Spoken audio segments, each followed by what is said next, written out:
pessoal, começando mais um episódio aqui do All Connected, podcast do Grupo Eletrolar, para poder falar sobre tecnologia voltada para o varejo. Eu sou Igor Lopes, jornalista especializado em tecnologia e inovação, estou aqui com vocês nesses episódios todos.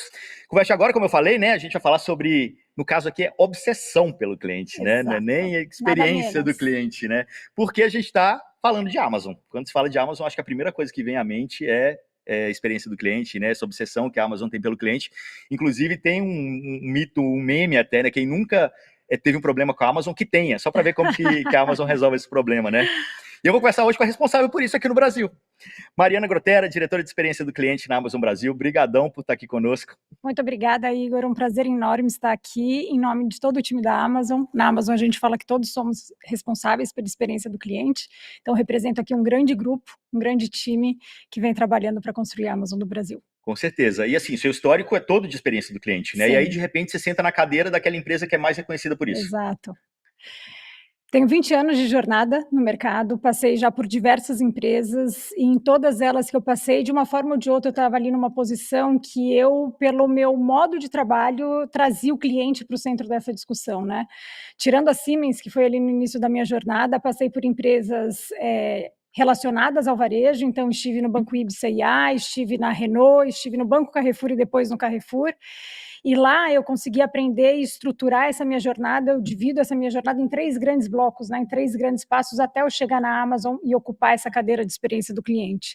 Então, quando eu cheguei ali no Banco IB, o nosso principal produto financeiro era o cartão de crédito, entendi que a grande base, o grande segredo era aprender a navegar pelos dados, porque os dados, eles dão para a gente essa chance de entender o comportamento do cliente através do uso do produto que ele faz, que é o cartão de crédito, né? A gente consegue acompanhar e entender quais são as dores, quais são as fricções, o que esse cliente está querendo resolver, e a partir disso eu já li alguns anos atrás, quando ainda não existia, né, toda essa teorização da experiência do cliente, já a partir desses dados, encontrava pontos de melhoria que eram importantes a gente trabalhar para criar estratégias a partir disso e vir customer backwards, né, a partir do cliente para a solução. Saí do Banco IB, eu fui para a Renault, e quando você chega nesse mercado automobilístico, você se depara com uma escassez de dado de uma certa forma, porque o cliente passa, compra um carro, com uma sorte ele volta a se relacionar com você ali depois de um ano, e coloquei esse segundo bloco nessa jornada depois dos dados, que eu costumo dizer que é a experiência do cliente com a marca end-to-end. Não é só sobre você estar ali no dia a dia, mas é você criar uma relação com essa marca desde o momento da admiração que ele tem por todo esse contexto, até o momento da venda, e o mais importante, como é que você fideliza esse cliente depois junto dessa relação da marca, e foi isso que eu aprendi nessa jornada de experiência no cliente, passando por uma montadora. Quando eu volto para o ambiente de banco e fui para o Banco Carrefour, eu fui para uma posição já de planejamento estratégico, e eu tinha ali um papel de ser um grande PMO estratégico, liderava iniciativas de incremento de receita, redução de custo, gestão de risco de crédito, junto com a presidente do banco na época e com todo o C-Level, que foi quando eu aprendi como se olhar o negócio através de um P&L, né, através do lado financeiro da empresa. E quando você conecta essas 3 coisas, tudo se torna muito poderoso, porque você olha para o crescimento sustentável de uma empresa através do crescimento da sua receita, através da experiência do cliente. E aí eu conectei todas essas coisas e finalizei essa jornada antes da Amazon, ocupando a cadeira de diretora de Customer Insight and Experience no Carrefour Varejo, olhando essa experiência nas diferentes unidades de negócio que tinham ali no Carrefour, então estudando essa experiência para hipermercados, supermercados, postos de gasolinas e, de novo, né, estudando esse comportamento do cliente em diversas unidades de negócio para chegar nos grandes insights que tinham o papel de transformar a estratégia do Carrefour a longo prazo para se transformar numa empresa cada vez mais centrada no cliente. E aí eu chego na Amazon, vim com a intenção de aprender nessa empresa que tem essa missão de ser a empresa mais centrada no cliente do mundo, e a Amazon me deu essa metodologia escalável de fazer isso na prática e entregar o resultado através dessa obsessão pelo cliente. É que eu acho que na Amazon isso é até cultural, né? Tipo, a cultura, exato. Fica ali, né, imerso nisso tudo o tempo todo. Teve uma mesa aqui que a gente fez, acho que foi de hiperpersonalização, que foi legal, que o pessoal foi meio que criando a história assim, meio que ao vivo, e aí teve um momento que a gente falou, não, tem que ter foco no cliente e tal, porque ao olhar para o cliente, você consegue fazer a hiperpersonalização e tal. Aí veio alguém e falou, não, mas é porque, por exemplo, tem algumas situações que aí a gente vai e transborda para o humano. Por exemplo, quando você vai cancelar o seu serviço. Aí eu falei, há controvérsias. Ontem eu estava querendo cancelar meu cartão de crédito, era um domingo, eu tive que esperar segunda-feira para poder cancelar. Aí veio outro falando, porque você está olhando com o olho da empresa, não com o olho do cliente. Isso faz toda a diferença quando você tem esse olhar, né? Exato, exato. Quando você tem um olhar do qual é o desejo do cliente, e ele te demonstra isso através do comportamento que ele tem, você se antecipa para trazer soluções para ele que estão em linha com o que ele deseja e não com o que a empresa precisa construir. Porque quando você constrói o que o cliente quer, naturalmente ele se fideliza a você, ele te escolhe mais, e esse ciclo virtuoso, ele segue acontecendo e escalando ao ponto de você não ter que convencê-lo ali no final do dia a não cancelar o seu produto, né? Não, eu acho que a Amazon faz isso muito bem, né? Até a gente estava conversando sobre um caso meu, né? Eu tive um problema com a Amazon, bem naquilo que eu falei no começo. Você não teve problema com a Amazon, tenha para você poder ver como é que eles resolvem. No meu caso foi, o Marketplace tinha um produto lá que era golpe, mas tem a garantia da Amazon e assim, não teve questionamento. Foi tudo por máquina, não teve atendimento humano, mas beleza, você quer? Beleza, tá, ok, vamos cancelar. E, é uma fraude. Beleza, a gente vai checar realmente se é uma fraude, se for, seu dinheiro vai estar na conta naquele dia X. O dinheiro estava de volta para mim no meu cartão, na verdade, no dia que foi combinado. Acho que volto no ponto do cancelar ali, cancelamento na Amazon também. Se não foi chipado ainda, né, se não foi colocado nos correios ainda, você consegue cancelar a qualquer momento sem falar nada. E exatamente é isso que te faz voltar a comprar na Amazon, porque você sabe que você tem essa tranquilidade. Arrependeu? Bom, tá resolvido sem problema. Exato. Na Amazon, a gente olha para o cliente 100% do tempo e parte da boa experiência desse cliente para resolver toda e qualquer situação que a gente venha a ter. Mas a gente é obcecado por tratar a causa raiz. Qualquer problema que chega para a gente, a primeira atitude que a gente tem é resolver o problema do cliente prontamente, e por isso que você foi atendido prontamente na solução do seu problema, mas a gente quer entender o porquê que esse problema aconteceu. E aí a gente tem um famoso mecanismo da Amazon do passado, quando o Jeff Bezos ele recebia anedotas dos clientes como essa, você cruzou ali o Jeff Bezos, você contou essa situação para ele mandava um e-mail com uma interrogação, o título do e-mail era uma interrogação. Então, quando você recebia esse e-mail, você já sabia que você tinha 3 dias para responder. Primeiro para tratar o problema do cliente prontamente, mas depois para responder por que isso aconteceu, aonde está essa falha, tem mais gente passando por isso, porque se tiver mais clientes passando por isso, você resolve o problema desses clientes todos e você me responde qual é a solução de longo prazo para que esse problema não volte a acontecer. E aí, em 3 dias, a gente tem que responder esse histórico todo, explicando e encontrando a causa raiz da razão do problema, e aí a gente tem que entender como é que é a solução, o que eu preciso desenvolver tecnologicamente para que isso não volte a acontecer, e aonde a gente vai colocar isso na fila dos nossos desenvolvimentos. Perfeito, porque eu acho que pode ter gente pensando aqui, mas é fácil a Amazon falar isso porque devolveu, sei lá, um objeto que tem um custo baixo às vezes. O meu é um B2B, um contrato gigante. Tá bom, cancela no momento para o cara ter a certeza de que ele não vai ter uma segunda conta, mas aí exatamente o papo que a gente estava tendo de personalização, volta nele para poder entender a causa e corrigir a causa e de repente ter esse cliente de volta atendendo de uma maneira melhor, né? Acho que vale para todo mundo, não é só porque o ticket é baixo que dá para fazer, né? Enfim. Eu acho que o que vale aqui é o mental model, né? O modelo de pensar na anedota que você está recebendo do cliente. Assim, na Amazon a gente gosta muito de receber feedbacks, a gente ama os feedbacks positivos, mas a gente valoriza demais os feedbacks negativos de problemas que os clientes tiveram com a Amazon, porque a gente sabe que eles estão dando a chance ali para a gente de encontrar a causa raiz do problema, que pode estar impactando outros tantos clientes que estão silenciosamente deixando de usar a Amazon porque pode ter passado por um problema parecido. Então a gente dá muito valor para chegar nessa causa raiz e encontrar a solução para essa causa raiz, para que esse problema não volte a acontecer. Tem algum processo hoje, alguma tecnologia por trás, enfim, sei lá, alguma solução que faça com que esse problema relatado vire um chamado e vire, sei lá, sabe, desenvolvimento? Tudo que a gente faz na Amazon é através de sistemas, né? A gente abre ali necessidade de solução de um caso especificamente, quando a gente recebeu essa anedota, mas a gente tem nada automatizado para explorar, né, qual é a causa raiz, mas a gente tem mecanismos e a gente é muito disciplinado em ouvir a voz do cliente. Então, no nosso mecanismo semanal de acompanhamento do negócio, tem uma parte desse business, a gente começa essa reunião de negócio ouvindo a voz do cliente, a gente traz os dados da nossa central de atendimento para entender o que aconteceu ali, se a gente está dentro do esperado, dentro dos números esperados para essa central de atendimento, mas logo no segundo slide a gente estuda todo mundo junto na sala uma anedota do cliente. Legal. Então a gente seleciona uma anedota e essa anedota funciona como eu estava te dizendo. O que gerou essa anedota, qual foi a causa raiz, qual é a solução de longo prazo e quando e como a gente vai resolver isso para que isso não volte a acontecer. Então, a gente tem essa prática e essas disciplinas, entre outros mecanismos que a gente tem de fazer dias inteiros de escuta de cliente com toda a liderança e tratar isso numa fila de priorização de soluções junto com tecnologia, para a gente garantir que o que a gente está escutando do cliente vire, de fato, soluções escaláveis e de longo prazo. E quando você chegou na Amazon, assim, teve alguma coisa que você falou, putz, esse aqui é um desafio grande, esse aqui vai dar o frio na barriga. Teve alguma coisa assim que quando você chegou, você falou, putz, isso aqui vai dar um trabalhinho, mas é o que é o combustível, né? A gente fala muito da Amazon em days ones, né?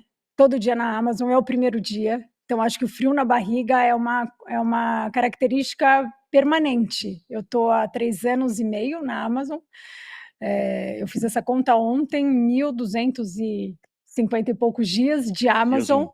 e todos os dias eu senti o frio na barriga, porque essa mentalidade de day one, de ser sempre o primeiro dia, é essa motivação de querer sempre se fazer a próxima pergunta. A gente nunca dá o desafio por 100% concluído. A gente tem essa coisa de falar assim, entendi isso aqui, vou resolver desse jeito, mas assim que eu resolvo, eu já quero saber como é que eu sigo avançando dentro desse desafio que a gente tem.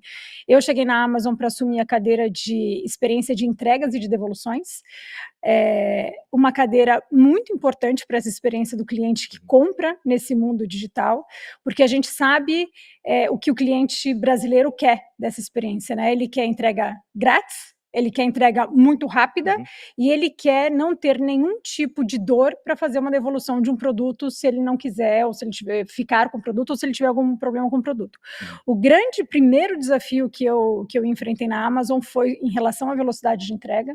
A gente tem esse país maravilhoso, mas de um tamanho continental, com desafios logísticos bastante particulares, e no final do dia a gente é essa empresa de tecnologia, mas a gente é um varejo fazendo entregas físicas para o nosso cliente final, e essa entrega tem que ter muita qualidade, porque a Amazon preza muito na qualidade. O que a gente chama de qualidade, né? Cumprir as promessas que eu fiz para o meu cliente, numa velocidade muito rápida, numa velocidade que chegue a surpreender o nosso cliente, né? Então, um grande desafio foi sentar com o time, não só de experiência do cliente, mas com o nosso time de operações que faz essa mágica acontecer, para entender qual que vai ser a nossa estratégia para a gente avançar o mais rápido possível, da maneira mais eficiente possível, para garantir que a gente chegue na velocidade de entrega mais rápida para o nosso cliente. Esse foi o grande desafio que a gente vive todo dia e seguimos vivendo. Eu acho que o meu grande desafio seria algo que eu sei que eu não tenho, que é um problema, que é processo. Eu acho que lá seria uma escola para mim, porque assim, a Amazon tem processo para tudo, né? E para quem ainda não conhece esses processos, conta para o pessoal um pouquinho assim, como que é uma reunião? Como que começa a reunião? Legal. Tudo que a gente faz na Amazon está pautado nos nossos 16 princípios de liderança. E isso que é muito legal, porque os 16 princípios de liderança são a nossa cultura, e acho que é a empresa que eu sinto isso pulsar mais forte dentro da empresa. A gente vive a cultura no nosso dia a dia. Não à toa, dentro da lista dos princípios, o primeiro é a obsessão pelo cliente. E a obsessão do cliente, ela fala que a gente começa pelo cliente, a gente vem desenhando a solução a partir da dor dele. Como é que isso se traduz nos nossos métodos de trabalho, né?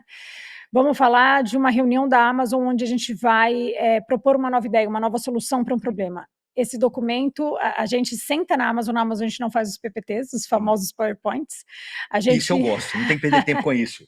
Tá lá. Mas a gente faz documentos em Word, Exato, que também demandam muita dedicação. Principalmente poder de concisão, né?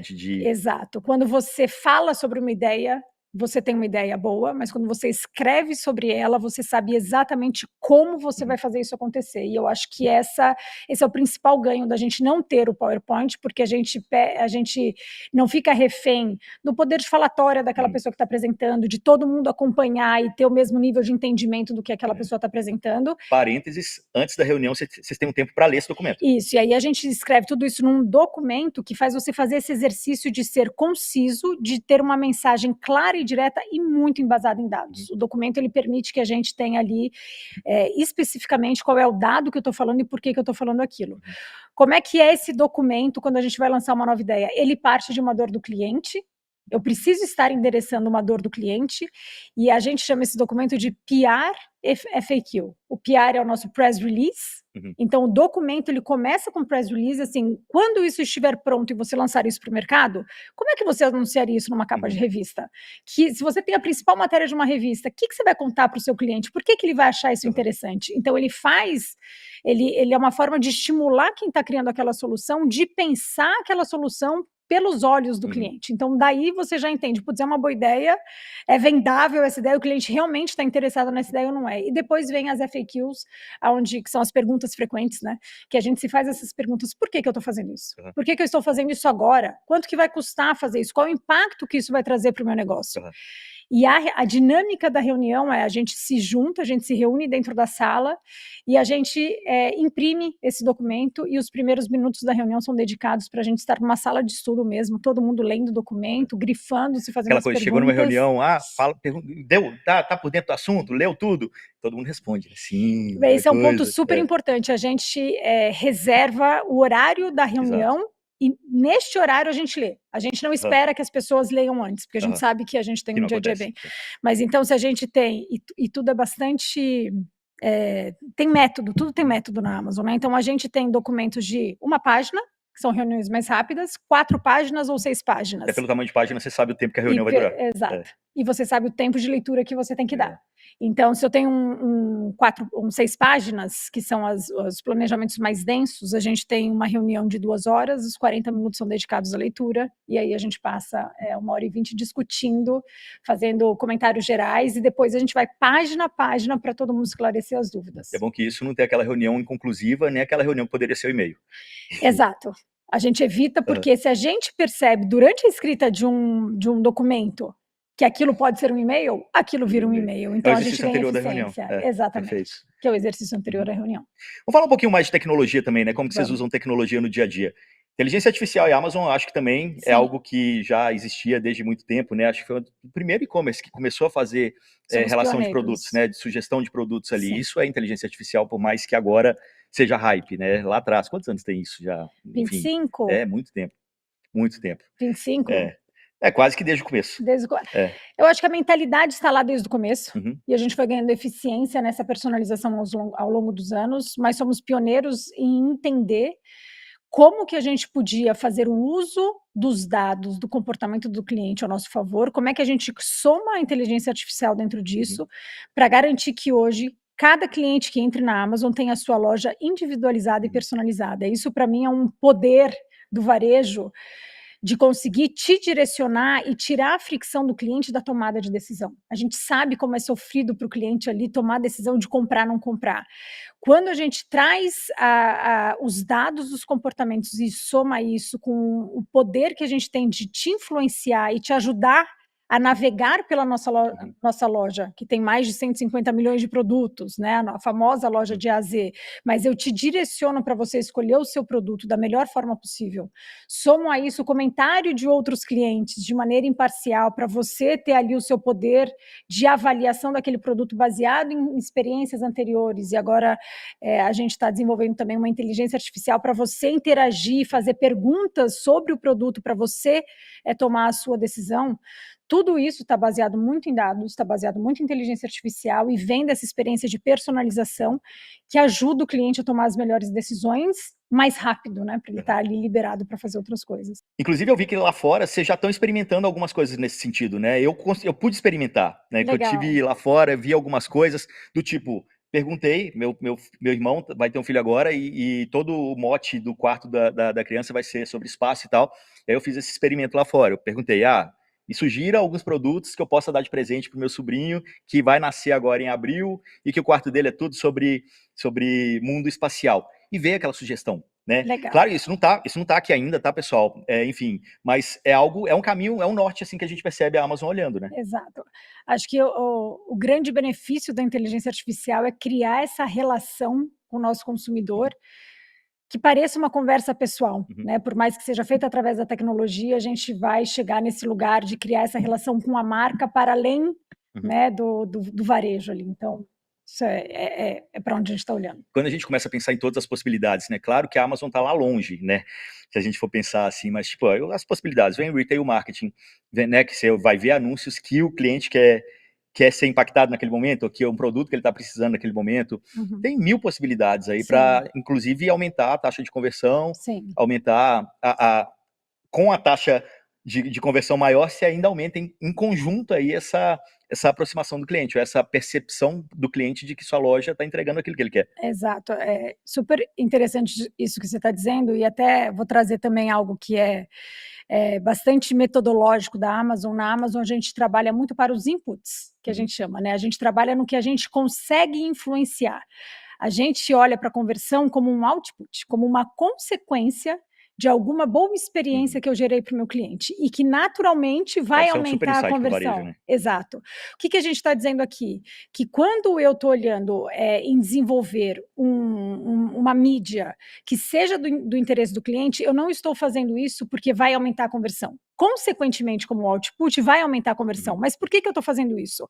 Porque eu sei que para o meu cliente navegar dentro da loja, que tem mais de 150 milhões de produtos, é uma dor para ele. Quando eu crio soluções que eu apresento para ele de maneira a facilitar o que ele está procurando, ele vai comprar mais rápido e isso vai aumentar minha conversão. E isso vira esse ciclo virtuoso de eu sempre estar olhando para o input.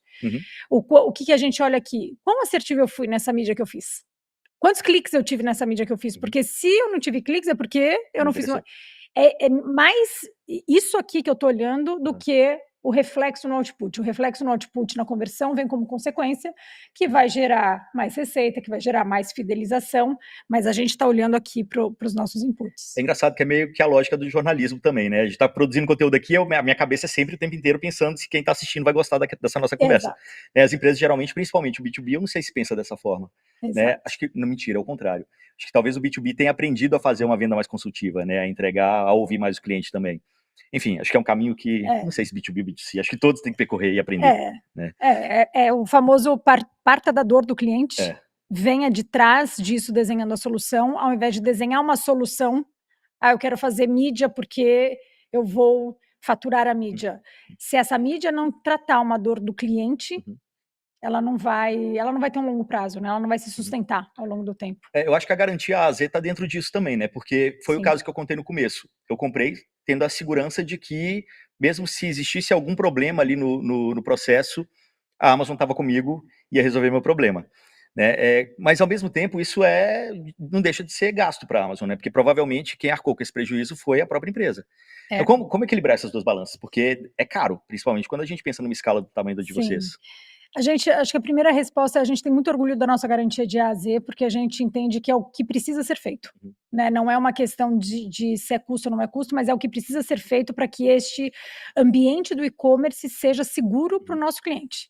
Né? Para ele ter a certeza de que ele pode comprar ali, ele tem que saber que ele está bem protegido pela Amazon, né? E é isso que a gente busca fazer com a garantia de A a Z. Dentro de casa, a gente sabe que isso é um custo, mas a gente tem também a obsessão de eliminar o defeito, né? A gente sabe que a devolução do produto é uma realidade do negócio. Em certas categorias mais, né, é do comportamento do cliente, comprar roupa, experimentar, não gostar, ou comprou o sapato, ficou pequeno, ficou grande. Então tem categorias que eles têm o comportamento de fazer a devolução por conta de um comportamento, tem categorias que são drivadas porque o produto chegou com defeito, ou muitas vezes o cliente não soube usar o produto e aí ele quer devolver e a gente recebe isso de volta também. O que a gente olha dentro de casa é quais são as razões que estão fazendo esse cliente devolver. Dentro dessas razões do porquê que o cliente está devolvendo, como é que eu antecipo as respostas para ele para ajudá-lo a não ter que devolver, porque o processo de devolução ele também pode ser doloroso para o cliente, né? No nosso caso, na nossa garantia de A a Z, a gente protege o cliente, seja um produto Amazon, seja um produto dos nossos vendedores parceiros, a gente garante essa devolução, né, e protege a experiência do cliente, e a gente tem a opção do cliente ir até uma unidade dos Correios fazer essa devolução de maneira gratuita, ou ainda a Amazon tem esse diferencial de passar na sua casa para fazer, para pegar o seu produto que você quer devolver. Isso é super legal e traz uma conveniência muito boa para o nosso cliente. Mas ainda assim é um processo doloroso, né? O sucesso é eu quero comprar, eu quero gostar, quero ficar com o produto. Então, a gente, quando acontece a devolução, a gente está estudando as razões que geraram, né, o efeito dessa devolução, e a gente vai nelas. Por exemplo, a gente vê quais são os produtos que têm a maior taxa de devolução. E a gente vê os produtos que têm a maior taxa do cliente manter aquele produto. A gente já passou a colocar na página do produto qual é essa taxa de devolução de cada um dos produtos. Então, se você vai comprar um produto que teve muita taxa de devolução, você vai saber, esse produto geralmente é devolvido pelo cliente. Porque a gente quer ajudar o nosso cliente a entender, putz, então deixa eu ler melhor os comentários, deixa eu tomar mais um cuidado aqui para tomar a decisão. Deixa eu entender se tem alguma especificação aqui do produto que eu não estou me atentando. Muitas vezes o cliente compra 210 e a 120, ele tem que fazer essa devolução. Então, a gente quer ajudar o cliente antecipadamente para evitar que ele devolva. Mas a garantia de A a Z, ela existe como uma construção de confiança da Amazon com o cliente. A gente não olha para isso como custo, a gente olha para isso como uma oportunidade de fidelização com o nosso cliente, e para dentro de casa, a gente vai ali na raiz do problema e traz soluções para reduzir a necessidade de devolução. Não, e nesse meu caso, né, eu comprei o produto que tava, cara, a gente faz coluna, a gente fala sobre golpe online, a gente fala sobre tudo isso e casa de ferreiro, caí no golpe. E tinha todos os indícios, né, porque, ó, o preço estava mais baixo do que a média. Sim. Não estava aquela coisa absurda do tipo, nossa, não é possível que tá esse preço. Mas estava mais baixo, era a oferta mais barata. Já tinha comentário falando, toma cuidado, é golpe e tal. Eu ainda assim fui lá e fiz. Mas é porque também, calma lá, eu tava no meio de uma gravação na correria, comprei por impulso, não tive tempo de ficar avaliando tudo. Mas é isso, sim. Vocês não questionaram em nenhum momento. Né? Eu acho que alguns outros lugares poderiam questionar. Até porque estava listado lá na Amazon ainda. Vocês ainda não tinham percebido o golpe. Sim, né? Então, sim. A gente confia no cliente até que se prove o contrário. Sim, não é questionável. Será que é? Não tem um será. A gente confia no cliente até que se prove o contrário. A gente, de novo, a gente vai na causa raiz do que o que gerou aquela possibilidade de abuso, e é lá que a gente tem que tratar o problema. É isso, né? Por que essa loja foi cadastrada aqui? Exato. Como é que a gente deixou isso aqui passar? Como é que a gente impede que essa loja se cadastre? E se ela se cadastrou e a gente vê esse produto sendo vendido e esse produto começou a ter muita reclamação na nossa central, a central tem a liberdade de apertar o botão ali e dizer, tira esse produto do ar. Legal. E esse produto sai do ar na mesma hora, porque aí a gente corta na raiz. Mas a gente tem que cortar antes. Por que esse produto conseguiu ser cadastrado, né? Exato. Boa. Tem uma outra coisa também que eu fico encucado, o programa Amazon Prime. Assim como na Amazon tem também os aplicativos de entrega, como que essa conta fecha? Porque você paga uma taxa pequenininha, se você fez 3 entregas, fez 3 compras, já é vantajoso, né? E no caso da Amazon Prime tem entrega mais rápida, tem 1000... pacote de benefícios. Um pacote de benefícios ali, já vem com a Amazon Prime Video, enfim, music, tem várias coisas. Games. Como? Qual a mágica para fazer um negócio desse acontecer? Eu acho que é a lente que tem que mudar. De novo, nesse caso, a gente não olha o custo. A gente olha a dor do cliente. A gente sabe que o cliente quer. A gente sabe que o cliente quer o frete grátis, a gente sabe que ele quer o frete rápido, a gente sabe que ele quer entretenimento, e a gente sabe que ele não quer pagar milhões de assinaturas. A gente sabe que ele quer concentrar tudo isso num lugar só. Então, a gente olha isso como uma visão de longo prazo e de fidelização desse cliente para continuar escolhendo a Amazon em todas as possibilidades que ele tem para escolher a Amazon. A gente trabalha incansavelmente nos nossos inputs, de novo, e quais são esses inputs? Né? Ter cada vez mais seleção de produtos na nossa loja, a famosa loja de A a Z. A gente trabalha cada vez mais para ter o frete cada vez mais rápido. O frete é grátis para os nossos clientes Prime, milhões de produtos dentro da nossa loja, e é isso, já se paga ali 3 compras que você faz.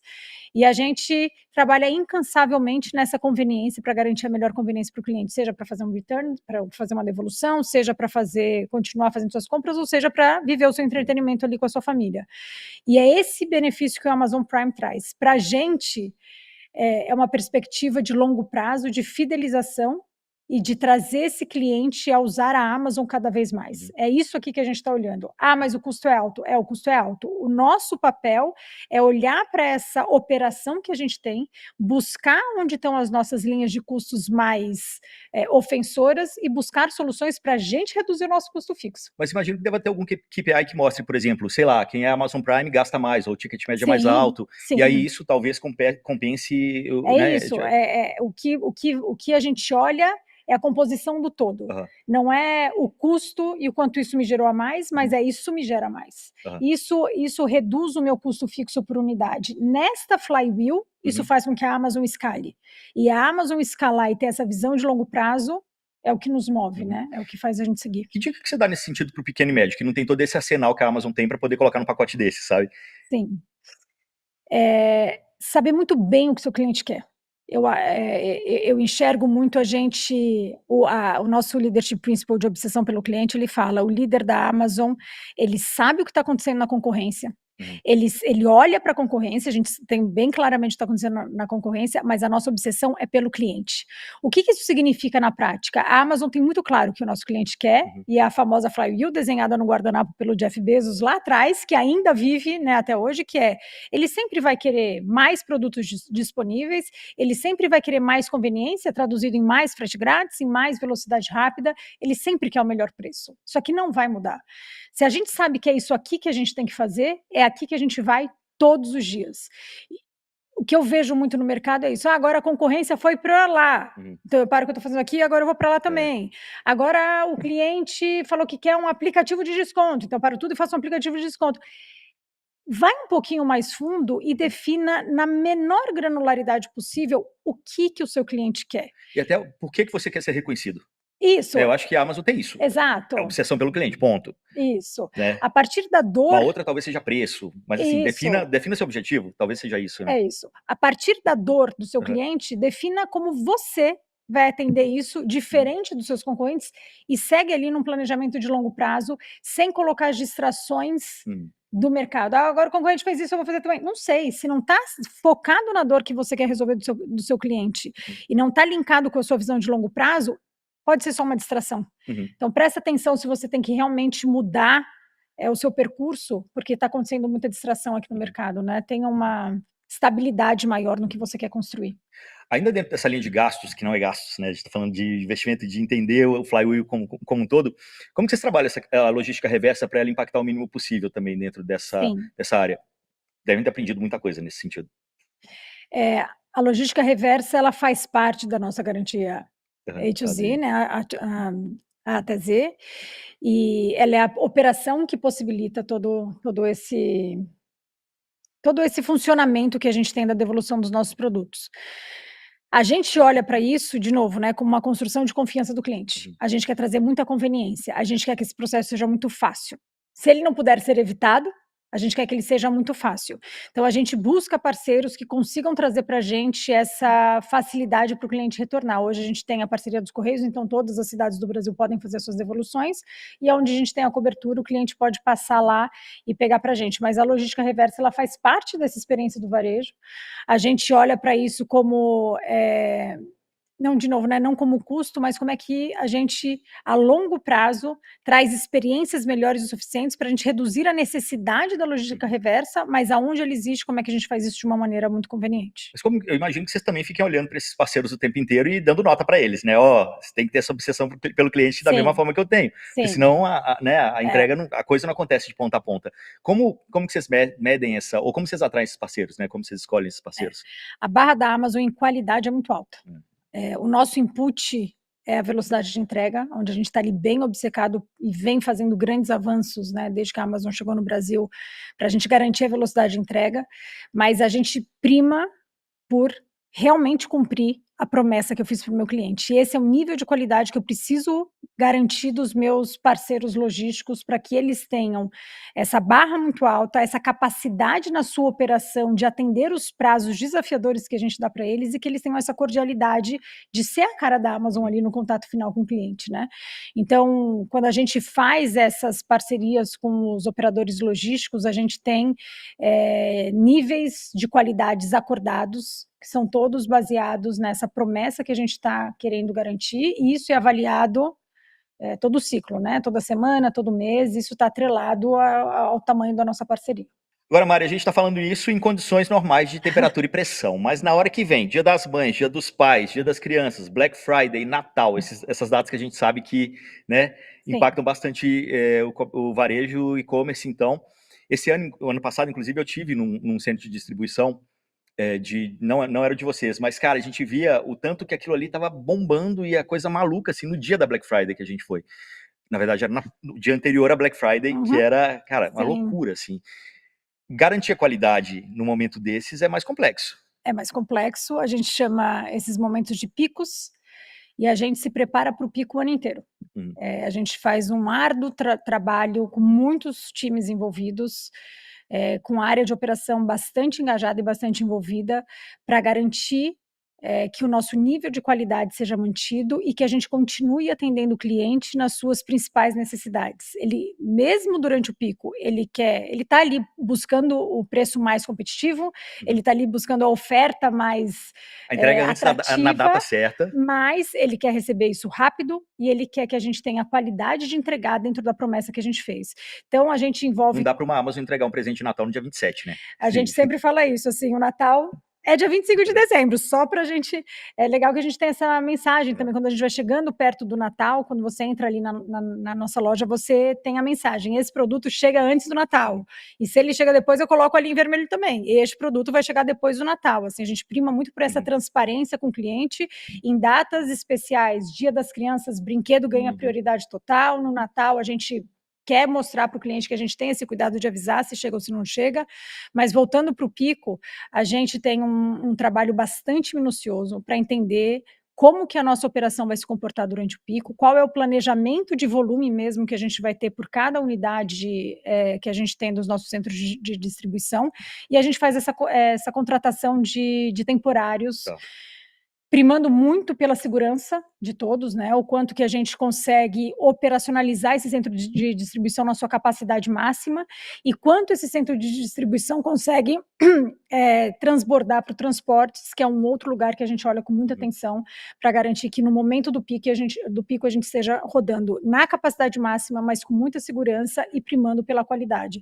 Os nossos sistemas, eles protegem o cliente sempre, então conforme a nossa demanda vai aumentando dentro dos nossos centros de distribuição, essas promessas de data de entrega que eu faço na loja, elas são automaticamente atualizadas. Então, conforme a fila que eu vou criando para ir despachando esses produtos, porque de fato a gente tem o pico no dia da Black Friday, quando a gente vê esse backlog aumentando, eu automaticamente atualizo essa promessa para o cliente da loja. E aí, de novo, eu não estou olhando para a conversão, porque quando você deixa a promessa mais alongada, o cliente naturalmente vai converter menos. Mas eu prefiro proteger e dizer, olha, eu vou te entregar nesta data tal, e eventualmente a gente pode até entregar pouco tempo antes, mas a nossa expectativa é entregar na data que eu estou prometendo, mas eu automaticamente protejo essa experiência do cliente e coloco ali um buffer, né? Eu coloco uma segurança para garantir que o que eu estou prometendo eu estou entregando. Quando a gente acompanha isso nas nossas reuniões de rotina, eu não estou vendo só a promessa que eu estou fazendo, mas eu acompanho junto desse número quantas promessas eu cumpri dentro do prazo prometido, e isso tem que ser muito próximo de 100%. Não, eu acho que tá rolando muita antecipação de demanda também, né? Eu sei que vai ter a Black Friday, o dia da Black Friday virou o mês inteiro, né? Então você dilui um pouco esse pico aí ao longo do mês. A gente teve um episódio aqui que o pessoal contou um caso do iFood, que eles estavam envolvidos com um processo do iFood que jogo do Corinthians em São Paulo e jogo do Flamengo no Rio, eles tinham problema de entrega, porque o entregador vai parar para assistir o jogo e o cliente está lá pedindo exatamente por conta do jogo. Então eles começaram a colocar pushes antecipando essa demanda. Falou, vai ter jogo do seu time hoje, porque já conhece o cara, já sabe que o time dele é aquele. Vai ter jogo do seu time hoje. Você não quer antecipar aí a cervejinha, né, a carne para fazer o churrasco? De repente você até gera o desejo daquele cara de fazer aquilo que ele nem estava pensando, vou chamar meus amigos realmente para assistir jogo junto. E aí, antecipando a demanda, a entrega vem antes. Eles vão soltando por buffers ali de grupos de 40 em 40 minutos para também não soltar o push para todo mundo e os entregadores todos serem ativados naquele momento. Então eles conseguiram com inteligência e com hiperpersonalização saber exatamente isso, antecipar a demanda. Acho que é uma coisa que também é possível fazer, né? Óbvio que tem momento que não dá para você não ter contratação extra, né? É muito legal essas estratégias, a gente fala muito sobre isso também na nossa preparação para o pico, porque no final do dia é humano atendendo humano, né? Eu falo muito do human experience, tá todo mundo vivendo a experiência, então quando a gente está perto de um jogo de Copa do Mundo, a gente se pergunta isso nos nossos planejamentos, né? Como é que a gente vai olhar para os nossos colaboradores e atender essa necessidade que eles também têm. Nesse momento eu tenho até dó de pedir, sabia? Nossa, coitado do cara, ele vai parar de ver o jogo do Brasil, sabe assim? Exato. Como é que a gente combina essas duas coisas? Porque todo mundo ali quer ter uma boa experiência, né? Então não é só a experiência do nosso cliente final, mas a gente também se preocupa muito com a experiência desses colaboradores, os temporários também, que né, são parte fundamental para a gente atender o nosso pico. Mari, a gente já está caminhando para o fim da nossa conversa, passa super rápido, mas eu queria saber um pouquinho de futuro também, né? Como que vocês estão olhando assim, tem mais o que fazer? Quando você bota na mesa assim, como que eu posso conquistar ainda mais esse meu cliente, encantar ainda mais esse meu cliente, para que lado vocês olham? O que vocês têm visto de tendência aí para poder utilizar dentro de casa e transformar essa experiência para algo nota 11, 12, 13? Muito legal.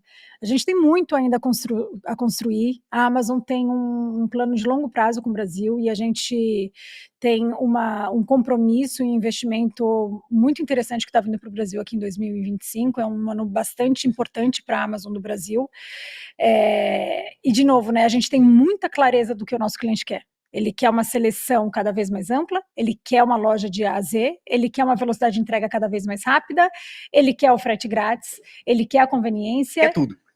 E a gente sabe como fazer isso. A gente sabe como fazer isso. E a gente tem feito avanços muito significativos, especialmente na velocidade de entrega, na nossa seleção, e é aqui que a gente continua trabalhando incansavelmente todos os dias, e de novo olhando para os inputs. O nosso desafio como time é olhar para estes dados todos os dias e entender o quanto você melhorou sua velocidade de entrega hoje, o day one, né? A famosa paixão do day one. O quanto você melhorou hoje? Porque amanhã já está velho, já quero melhorar mais. O quanto mais de produtos você colocou à disposição do nosso cliente dentro da loja. Então, a gente olha isso de maneira incansável, a gente olha isso todos os dias, mas a gente olha isso também com uma visão de muito longo prazo. A gente tem muita clareza de onde a gente quer chegar, a gente tem um time muito bem estruturado, muito bem liderado, para que a gente siga avançando e siga conquistando muitos brasileiros e entregando um serviço de qualidade, que é o que a Amazon prima. Eu acho legal, dados e tecnologia a serviço do humano, a serviço do cliente, né? Sempre. Tem um ponto ainda que eu quero tocar, que eu deixei passar, que é o seguinte: Amazon Girl Power no Brasil, né? Se pegar a liderança da Amazon atualmente, né, teve uma grande mudança, e é só mulher. Né? E eu acho isso muito legal, assim, principalmente no varejo, que grande parte é dominada por homens mesmo, não só no varejo, em várias indústrias, mas varejo eu acho que especialmente, assim. Sim. Como que tem sido essa experiência? Ou como que isso tem reverberado dentro da empresa também? Muito orgulho fazer parte dessa liderança, muito orgulho de ver os espaços que essas mulheres estão ocupando com muita confiança. Mas, de novo, a Amazon ela é pautada pelos seus 16 princípios de liderança, e quem se destaca nesses princípios de liderança, quem tem a experiência com esses princípios de liderança, quem atua com os princípios de liderança, vai ganhando esse espaço dentro da Amazon. Então, a gente, de fato, está com uma liderança muito forte, uma liderança muito feminina, mas de longa data de Amazon, e que traz essa experiência, traz a obsessão pelo cliente, a paixão por entrega de resultados, a questão de estar sempre certo, mas sempre validar o que eu acredito e não confiar 100% no que eu acredito, mas colocar isso em pauta, em discussão. A gente vê essas mulheres fazendo isso com muita força, e eu tenho muito orgulho de fazer parte desse time, e tenho certeza que a gente vai continuar entregando um ótimo trabalho. Mas vamos lá: Country Manager, CMO, CFO, Legal, Communications, experiência do cliente, 3P, né? Toda a nossa líder de Marketplace agora também, experiência do cliente, a minha parte de Shopping Experience também é uma mulher, muita gente do varejo, né? Então as nossas líderes de categoria também são mulheres, líderes de consumables, líderes de consumíveis, eletrônicos. O pessoal da comunicação, todo mulher, comunicação, quase todo mulheres, mundo, né? Não, nem todos, mas quase todo mundo. A nossa VP, mulher também. Perfeito. Então, estamos bem servidos de mulheres. Exatamente, que sirva de exemplo. Sim. Ô Mari, para quem quiser continuar essa conversa, conversar com você, acho que LinkedIn é o melhor caminho, né? Tô no Conecta LinkedIn, lá. Mariana Grotera. A gente está colocando o link aqui do lado para facilitar também. E a Amazon Brasil, amazon.com.br, quem não conhece. Né? Se não conhece, tá na hora de conhecer. Se não é Prime, tá na hora de ser. Boa. Bom, pessoal, Mariana Grotera, diretora de experiência do cliente na Amazon Brasil. Prazer falar com você, adorei a conversa. Muito obrigada, foi um prazer estar aqui em nome de todo o time da Amazon. Obrigada. Perfeito, valeu, gente. Semana que vem estamos de volta com mais um All Connected. Valeu, pessoal.